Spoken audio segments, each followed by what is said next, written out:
fayina yaffe ey'Obwakabaka bwa Buganda ennaku z'omwezi ziri 23 tuli mu mwezi gwa mukaaga omwaka 2023 gwali ku fayina yaffe yonna gy'osinzira okubanga otulaba eno eprogramu zikuka n'ensonga kutusako ensonga ez'enjawulo ezigenda maaso mu ggwanga wano ate waffe ate kossa n'ebweru w'eggwanga nze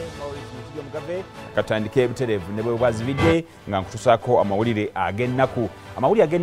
ye kyombo sha Ocean Gate ekyombo kino nekitukunyako wiiki ewedde nti baba n'enteekateeka ebadde erambula ojjukira nti era Titanic bwe lyagwa wansi eyo abantu bangi babadde bagenda mu maaso n'okulambula okugenda okulaba ebigenda mu maaso n'okukola okunoonyereza okw'enjawulo era nga kampani ya Ocean Gate y'emu ku ezo kampani ezibadde zikola enteekateeka eyo nga zitwala abantu mu kyombo kyabwe ekitonotono ne bagenda ne balambula era mu ngeri y'enjawulo ku mulundi guno ekyombo kyasitudde nga kirimu abantu 5 okuli musajja mukulu Hanish Hadig oyo nno nga myaka 58 wabadde omusajja mukulu eyasazeewo biliyoniya alimu olupakistani ate n'olubujjishi musajja mukulu Azad Daud wa myaka 48 yabadde ne mutabani we ow'emyaka 19 nga bw'olaba abantu 5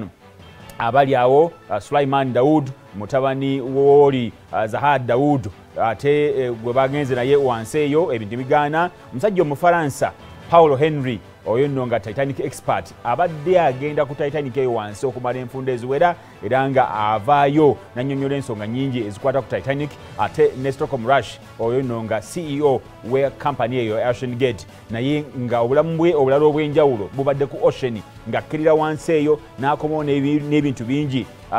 ono musajja mukulu explorer Hanish Hadig be bamu ku abasajja badde bagamba nti bakola okunoonyereza okw'enjawulo naddala okukwatagana wansi mu ttaka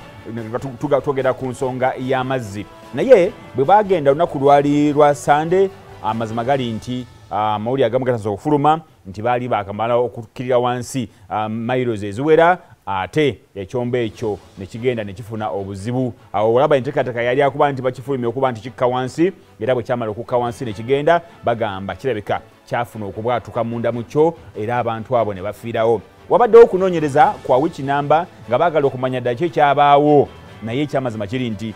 byonna byonna bibadde bigenda mu maaso n'okuba nti bivaayo bibadde biraga butuufu mbeera kyeyaliwo olw'ensonga nti baabulwa communication wakati waakyo n'abantu abali waggulu era okunoonyereza kubadde kugezaako kulaba bali luddawa n'okusinziira ku kyombo ekya Canada ekyakkiridde wansi eyo kigamba nti basinkanye ndowooza mita zinga 48 ewali kiri ki Titanic ekyedda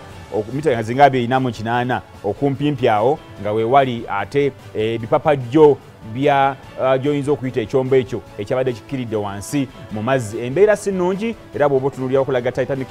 weeri olaba obusakoozi obwo obungi weeri naye ate wabaddewo kilometers eziwerako webasinkanye epapajjo eby'enjawulo ate obuzibu webwavudde naye nga okukungubaga kukyagenda maaso eri famire ezo biliyoniya omu ku bannagagga abadde yeenyumiriza ennyo mu kulaba nti obaolyawo wabaawo bye bongera okunoonyereza ku nsonga ya Oceans ate era yasalawo n'agamba nti kangende ndambule ne mutabani wange omusajja Omufaransa oli gwenkulaze naye abadde omukugu ennyo mu nteekateeka zino ez'okunoonyereza omusajja Omubritish oli ate ne nannyini Ocean Gate ate abafiiridde mu mbeera eyo emiranga gikyagenda mu maaso tetumanyi kampani ya Ocean Gate kati kikyezaako oba olyawo bannaffe omukugu omu ku ba expert abadde bagenda mu maaso n'okunoonyeza ku Titanic nga bwe yagwa n'ebirala bingi ate ne nagagga wamu ne mutabani we abafiiridde mu bulamu bafiiridde mu mbeera eyo ey'okuba nti babadde bakkiridde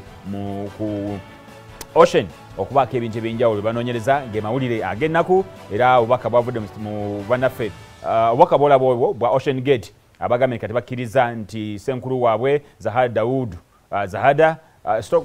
bakkiriza nti senkulu waabwe Stockton Rush ne Zahada Daud ate ne mutabani we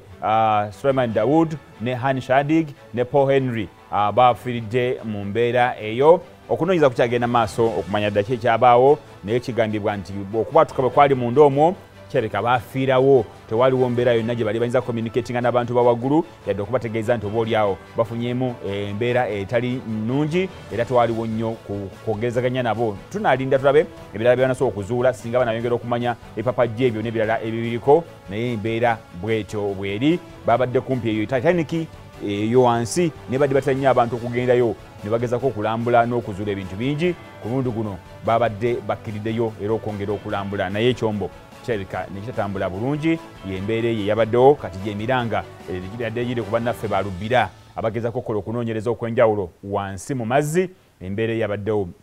okusinziira omu ku basajja mu mwaka gwa 2018 yagamba nti bakirabako nga kirabika kiyinza okuba kubona obuzibu naye ndowooza tebafaayo nnyo ndowooza bagezaako ne bakola repairs ezeetaagisa ne basuubira nti oba ku mulundi guno tekijja kuba na buzibu naye ku mulundi guno obuzibu bazze nga tebalina ngeri yonna gye bayinza kuba nga babwetaasaako oba oli awo bandibadde basobola okunnyonnyola nejjukira nti olunaku lweggulo baali batugamba nti oxygen ne bwe babadde nga bakyali balamu oxygen nebadde aggwako olunaku lwaggulo n'okusinza ku bye basinkanye kirabika ku lunaku olwa Sunday eyo matumbi budde ate lwe bukyabwatuka ne baluzinga communication nga tebakyalina ngeri yonna gye bayinza nga bogerezeganyaamu n'abantu abali eno waggulu naye embeera sinungi nnyo mu ggwanga erya Canada ate era ne mu US ate era n'amawanga gafiiriddwa abakulu bano naggagga nga bwenkutegeezezza omusajja omukugu mu kunoonyereza naddala wansi eyo omu British ate okukosa ne naggagga ne mutabani we ate ne nannyini company ya Ocean Gate abafiiridde mu njega eyo kitalo nnyo era ndowooza bannaffe abakola mu kunoonyereza okwo okwenjawulo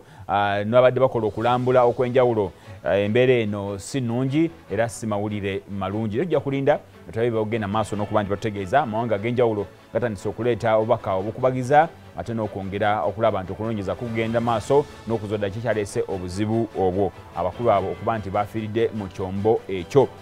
maze wiiki namba nga ngenda nkunyonnyola ku bibadde bigenda maaso ku nsonga eyo okuva ku lunaku olwa Sunday ku Monday nakutegeeza embeera nga bweri naye kitalo nnyo kakati wakyali kunoonyeza kwonna bamazeewo okukakasa nti bafudde